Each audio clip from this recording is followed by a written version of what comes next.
Gracias por continuar junto a nosotros en la primera emisión de Informa TVX. Estamos en su espacio de entrevista de este martes 9 de agosto y como lo anticipé, ya está con nosotros Luis Enrique Amaya, él es consultor en temas de seguridad pública. Hablaremos un poco de la operación Jaque, estructuras pandilleriles y sus finanzas. Luis, qué gusto volvernos a encontrar. Muy buenas tardes, Carlos. De nuevo, muchísimas gracias por la invitación. Como de costumbre, estoy aquí a tus órdenes. Es un verdadero placer. Gracias, Luis, por tomar nuestra invitación y acompañarnos esta mediodía. Les ofrezco rápidamente un contexto del tema que vamos a desarrollar en esta oportunidad. La Fiscalía General de la República realizó la última semana de julio una serie de capturas, allanamientos a negocios e incautación de vehículos, armas, teléfonos celulares y dinero en efectivo a cabecillas de la Mara Salvatrucha como parte de la denominada Operación Jaque, que significó la participación de las unidades especializadas de la Fiscalía General de la República y la cooperación de la Policía Nacional Civil. En el proceso de investigación, la Fiscalía ha podido establecer 18 tipos penales como lavado de dinero y activos, homicidios, tráfico ilícito de armas, facilitar medios para el narcotráfico, entre otros. Es así que la institución giró 120 órdenes de captura a miembros de la jerarquía como operativos y colaboradores de esta estructura criminal denominada La Federación. En ese caso, para analizar este tema, nos acompaña Luis Enrique Amaya. Luis, qué gusto que nos acompañes nuevamente e iniciamos la entrevista directamente. Este caso de la Operación Jaque, ¿cuáles son las implicaciones de una investigación de este tipo para la institucionalidad del país? A mí me parece que lo que ha sucedido con la Operación Jaque es que nos permite mostrar que efectivamente las pandillas son lo que en algunos sectores ha sido difícil de entender, que es que se encuentran en una instancia propia del crimen organizado. Desde luego, el crimen organizado tiene niveles de desarrollo y no se puede decir que al utilizar la categoría de crimen organizado supone indicar que la MS o 13 o la 18 es el equivalente a los Zetas o a la familia michoacana o al cartel de Medellín en su momento. En fin, la categoría de crimen organizado puede ser malentendida y puede mover a confusión si se utiliza, creo yo, tan libremente. El crimen organizado, que es lo que, repito, pienso, han entrado en esa categoría las pandillas desde hace un tiempo. El crimen organizado tiene varias maneras de ser entendido y la teoría explica varias clasificaciones que sirven para comprenderlo. Una dice, por ejemplo, que el crimen organizado en su proceso evolutivo va pasando en 3 etapas, iniciando por una etapa en la cual es más de tipo predatorio, la siguiente que es más de orden parasitario y la última que es más simbiótico, en donde esencialmente lo que indica esta clasificación es que las pandillas van haciéndose más sofisticadas, o los grupos de crimen organizado, o las bandas van haciéndose más sofisticadas en el uso del dinero y en sus intereses lucrativos y en la forma de hacer negocios. Otra clasificación lo que indica es que las pandillas o los grupos de crimen organizado en principio desarrollan un interés esencialmente social, de ganar base social y ganar prestigio social en las comunidades en las que habita. Eventualmente desarrolla un interés económico, financiero, y por tanto van evolucionando a empresas delictivas. Y esta misma categoría o esta misma clasificación lo que indica es que finalmente hay un tercer nivel en donde desarrollan un interés político. Entonces avanzan a tener intereses meramente políticos y incluso pueden llegar a financiar campañas políticas, a proponer políticos, y algunas de las organizaciones criminales que conocemos en el mundo y en la historia del crimen organizado han llegado a tener importantes presencia, digamos, en la vida social y política. Vaya, lo que estoy queriendo decir con toda esta clasificación que se puede utilizar como referencia es que las pandillas son crimen organizado. Lo de la Operación Jaque demuestra aquello y por tanto ahora hay que empezar a desarrollar, creo yo, para la institucionalidad. Hay un reto importante, empezar a desarrollar lo que en otros países se ha utilizado más, que es una estrategia orientada a desmontar empresas delictivas. O sea, ahora lo que tenés frente a vos no es un grupo de personas que están intentando tener un interés meramente de control social en ciertos territorios acotados y que básicamente efectúan delitos de subsistencia, es decir, que lo que roban o que extorsionan o que producto de la actividad delictiva logran obtener en términos financieros, pues lo consumen ellos y sus familias en el día a día y al día siguiente hay que hacer lo mismo para volver a tener con qué comer al día siguiente. Esto pareciera que en algunas áreas de las pandillas ha dejado de suceder y lo que hay ahora es empresas, actividades empresariales que permiten no tener delito de subsistencia, sino más bien generación de lucro, generación de riqueza. Luis, hay un aspecto que me llamaría la atención destacar en este momento, ¿no? Y a través de la investigación que ha desarrollado la Fiscalía General de la República, pues está mostrando que el caso de esta denominada federación con parte de la Mara Salvatrucha es que hay una estructura organizacional y un despliegue territorial. Estamos hablando de 249 clicas y 48 programas a nivel nacional. Entonces podemos hablar, Luis, para retomar esta idea, que hay una profesionalización de la estructura de la pandilla, y esta investigación nos confirma algo que ya se venía dando por años, o podríamos decir que es una evolución un poco más reciente. Yo pienso que tenemos noticias desde hace años de que las pandillas se dedican a ciertas actividades delictivas, por ejemplo, desde hace más o menos 10 años, cuando todavía existía el Consejo Nacional de Seguridad Pública. Se hablaba de que las pandillas habían ya desarrollado algunas actividades lucrativas, principalmente negocios como car wash, por ejemplo, era un ejemplo típico de aquello, o ciertas rutas de buses que estaban siendo administradas por pandilleros, que habían llegado a un punto en el cual, extorsionando sistemáticamente a ciertos empresarios de buses, los habían hecho quebrar y entonces se apropiaban de los negocios. Esto ya lo teníamos, digamos, más o menos en el radar. Ahora, yo lo que creo es que la categoría que ahora estamos teniendo evidencias, ¿verdad? Probablemente antes teníamos sospechas. La ventaja es que ahora tenemos evidencia y esto nos permite hablar con más certeza sobre aquello. Es que ahora tenemos unas figuras distintas.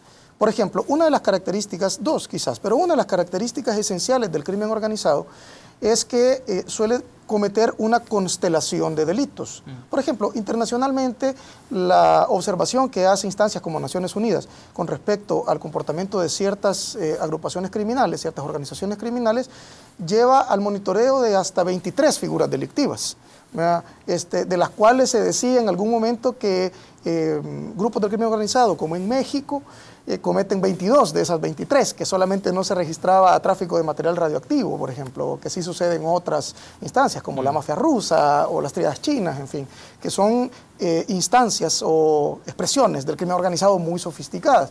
Vaya, ahora lo que vemos en esta operación es muestra de que la pandilla no comete extorsión sistemática hasta acabarse un negocio y apropiarse de él. Por ejemplo, sería básicamente cometer un solo delito de manera reiterada y profesionalizarse en un hecho delictivo o en una figura delictiva.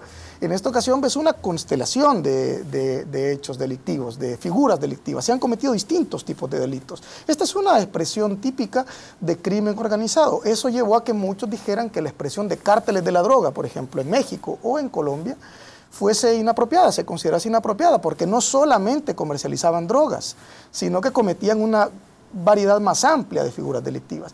Y por eso se decía mejor, es preciso hablar de crimen organizado, grupos de crimen organizado, y no de bandas de drogas, digamos, o de narcotraficantes exclusivamente. Vemos ahora una expresión importante que es la comisión de varias figuras delictivas articuladas y más o menos concatenadas para desarrollar una actividad empresarial, digamos, por una parte. Y por otra parte, hay una figura que me parece interesante, o una actividad de la que se ha hablado en el marco de la Operación Jaque, que es la importación de vehículos. Se habla de otros, de prostíbulos, por ejemplo, vuelve a aparecer el tema de car wash, vuelve a aparecer el tema de líneas o de rutas de buses, la ruta 4 y la ruta 6 aparecían en investigaciones de la Fiscalía General de la República, pero aparece el tema de importación de vehículos. Un elemento adicional que complementa la figura, digamos, o la categoría de crimen organizado es que tiene características transnacionales. Usualmente cuando el crimen organizado empieza a desarrollarse más, sale de las fronteras de un país y empieza a tener actividades en varios países, por varias razones. No solamente por visión empresarial, que algunos de ellos tienen efectivamente mucha visión empresarial, desarrollan actividades empresariales con mucha visión y mucha astucia, ¿verdad? El ejemplo del Chapo Guzmán era el ejemplo típico de un gran director de una multinacional tan grande como el Cártel de Sinaloa. Pero no solamente por eso, sino porque permite jugar con distintas, por ejemplo, marcos jurídicos, ¿verdad? Dependiendo de dónde se acomoden mejor los marcos jurídicos, se puede desarrollar actividad de un tipo o de otro en un país o en el de al lado.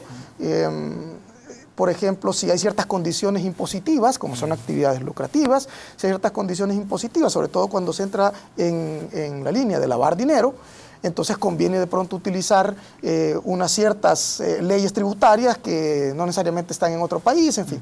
Tiene entonces dimensiones transnacionales. Vemos ahora, creo yo por lo menos, que hay entonces una evidencia de estas dos características muy típicas de los grupos de crimen organizado: la diversificación de figuras delictivas, por una parte, y la, digamos, el movimiento orientado a la transnacionalización. Luis, tenemos que hacer una pausa. Me gustaría que en el segundo bloque de la entrevista toquemos algo muy particular del caso de Marvin Adalí Ramos, ¿no? De los significados que esto tiene y particularmente lo que implicaría para el Ministerio Público investigar este proceso empresarial de la pandilla y a quienes puede trastocar más allá de las figuras de las pandillas, si te parece. De acuerdo. Permítanos una pausa, continuamos con más en su espacio de entrevista de Informa TVX Primera Emisión. Regresamos.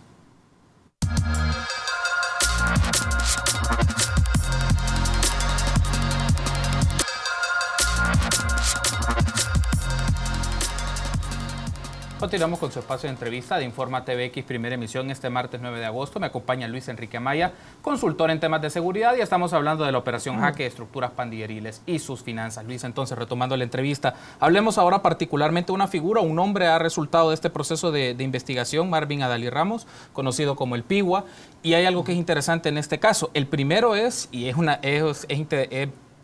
importante ver este asunto. Esta persona obtuvo un arma, a pesar de que había estado en la cárcel, y obtiene una licencia. Y pone en discusión esto: ¿cómo obtuvo un arma una persona que estaba en la cárcel y que está en una estructura criminal? A ver, esta es una pregunta muy importante. Yo creo, en primer lugar, con respecto al tema de la operación Jaque, lo que hay que decir es que es una muy buena noticia. O sea, creo que hay una evidencia de que se está avanzando o a partir de aquí, si esto es el principio de una línea de trabajo en esta dirección, creo que se estaría avanzando por el camino indicado en la experiencia internacional con respecto a qué hay que hacer para combatir el crimen organizado. Ya hemos comentado en otros espacios, Carlos, que la Convención de Palermo, este instrumento tan utilizado como fuente de información sobre lo que hay que hacer con este tipo de dificultades, indica que hay que hacer 4 cosas a la vez: desde combatir directamente la actividad delictiva, idealmente capturando figuras clave dentro de los grupos delictivos, ¿verdad? Y simultáneamente hacer inversión social focalizada, también desactivar patrimonios como este, e incluso combatir la corrupción política. Estos son los 4 temas que indica Palermo.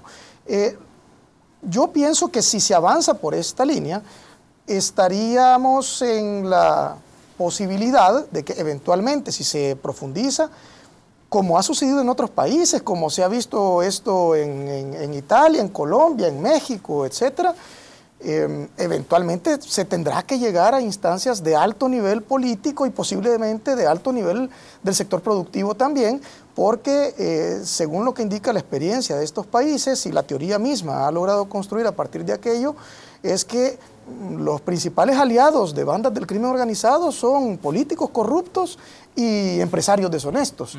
Se necesita vinculación con el sector político para penetración del sector político. Hay de hecho una especie de clasificación de qué tanto se va penetrando en el nivel político, desde sobornos ocasionales, sobornos luego sistemáticos, penetración a cierto nivel intermedio, luego a cierto nivel más alto, y finalmente la compra de políticas públicas y la instalación de funcionarios públicos en cargos importantes.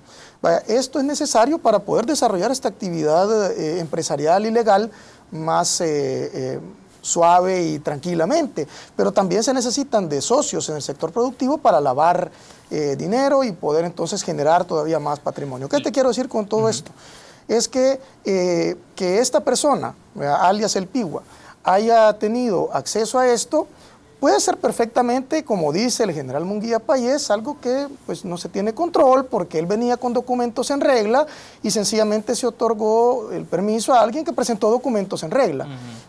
Ok, entonces el problema no sería el Ministerio de la Defensa, sino de quien entregó estos permisos, que son la policía y centros penales, porque son solvencias de antecedentes policiales y penales. Entonces hay que revisar en alguna instancia, pero que aparezcan vinculadas personas del sector, del aparato gubernamental, del sector público, no debiera sorprender si es que eso es lo que pasa y ha pasado en cualquier lado. Y no debiera sorprender si de pronto aparecen empresarios de cierto renombre también vinculados con este tipo de actividades. Esto es lo que se ha encontrado en otras experiencias. Sí, Una última idea, sí, perdón, sí, solamente para cerrar esto con respecto al caso del Pigua, para que no se me vaya la idea, es que si estamos entendiendo bien el problema y lo que estamos haciendo es combatir empresas delictivas, hay que entender que hay empresas buenas y malas, ¿verdad? Así como hay empresarios buenos y malos en el sector legal, inteligentes y gente que no es tan inteligente, astuta, y gente que no lo es tanto, y gente por tanto que es exitosa y otra que no lo es. En el caso del mundo ilegal, ¿verdad?, de las economías subterráneas, también hay empresarios que son posiblemente exitosos y otros que no tanto. Pero si es una empresa exitosa, ¿verdad?, y tiene capacidad de autogestión, lo que vas a tener son planes de sustitución para cada una de estas figuras. Es decir, si efectivamente la MS-13 ha desarrollado un talante empresarial importante, figuras como el Pigua seguramente ya tienen sustitutos, ¿verdad? Ya habrá un plan de sustitución orientado a ubicar en ese mismo puesto a alguien nuevo, ¿verdad? Por supuesto, esto no quiere decir que esto no haya que hacer, o sea, el combate en este sentido hay que hacerlo, entre otras cosas porque mientras se saca a esta persona se genera una cierta inestabilidad que se puede aprovechar para combatir en otros sentidos y de maneras complementarias, pero suponer que habiéndole quitado a la pandilla a esta persona ya nadie va a poder ocupar ese cargo, no creo. Cualquier empresa seria, el presidente de una empresa seria muere este día, fallece por cualquier razón, causas naturales, digamos. Esa empresa, si es seria, no va a quebrar al día siguiente. Ya se sabe quién le sustituye y al que le sustituye ya se sabe quién le sustituye, etcétera. Se respeta una cierta cadena de sucesión.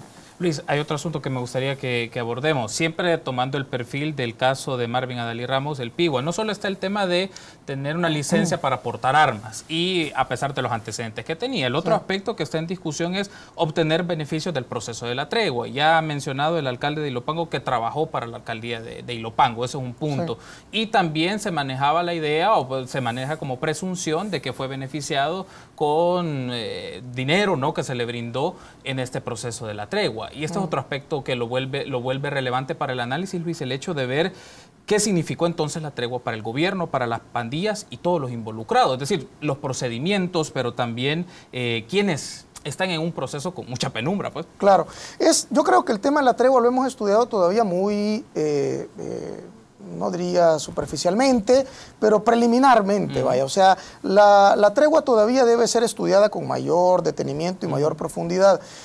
Yo pienso que con el paso del tiempo vamos a ir descubriendo más cosas, así como, por ejemplo, al inicio el general Munguía Payés dijo que el movimiento de internos del penal de Zacatecoluca o otros penales de menor seguridad había sido por una amenaza de ataque con cohetes Low, por ejemplo, y luego se fue descubriendo que no, apareció aquel trabajo que hizo el Faro llamado La Nueva Verdad sobre la Tregua, se fueron descubriendo más cosas, eventualmente se supo de estas fotografías y estas fiestas a partir de teléfonos celulares, en fin, eventualmente iremos sabiendo, creo yo, más cosas, pero lo que sí hay que decir con respecto a la tregua es que, y lo hemos mencionado en documentos que están públicos y demás, es que asumir que las pandillas iban a estar en posibilidad de reducir los homicidios a cambio de nada era complicado, y sostener que lo que estaba ofreciendo el gobierno a cambio de que las pandillas redujesen los homicidios era toda una serie de programas sociales para las comunidades en las cuales residen los familiares de pandilleros, era también ingenuo, pienso yo, porque el gobierno, las dificultades que ha tenido para desarrollar, desplegar todo este trabajo en los territorios, este trabajo social, de inversión social focalizada, como dice la Convención de Palermo, los problemas que ha tenido operativos, el gobierno, logísticos, administrativos, gerenciales, para llevar todo este trabajo previo a la tregua, no, esas condiciones, esas dificultades institucionales no iban a cambiar de un día para otro, y ahora en el contexto de la tregua, entonces sí, el gobierno iba a mostrar un importante despliegue organizacional y administrativo, y los servicios del Estado iban a llegar masivamente. Las dificultades permanecían ahí, entonces suponer que se iba a negociar la reducción de homicidios contra la prestación de este tipo de servicios, creo yo, era ingenuo, porque las complicaciones seguían estando ahí. Entonces, Que ahora parezca que hay este tipo de beneficios, yo pienso que es también lógico. Lo que hay que tener es mucho cuidado de distinguir lo que parece verosímil de lo que no se corresponde, digamos, con la lógica, vaya. O sea, plantear que a la pandilla se le han entregado 25 millones de dólares, esto yo no podría argumentar ni sostener esto no ha pasado. Vea, no tengo forma de demostrar que no ha pasado. Pero ciertamente me parece complicado aceptar, difícil de aceptar para mí, que se han entregado 25 millones, a menos que se explique de una manera más razonable cómo se pueden entregar 25 millones. Yo recuerdo, por ejemplo, el típico caso del programa PATI, del programa de apoyo temporal al ingreso, ¿verdad?, que se desarrolló en buena parte con apoyo del financiamiento de Estados Unidos.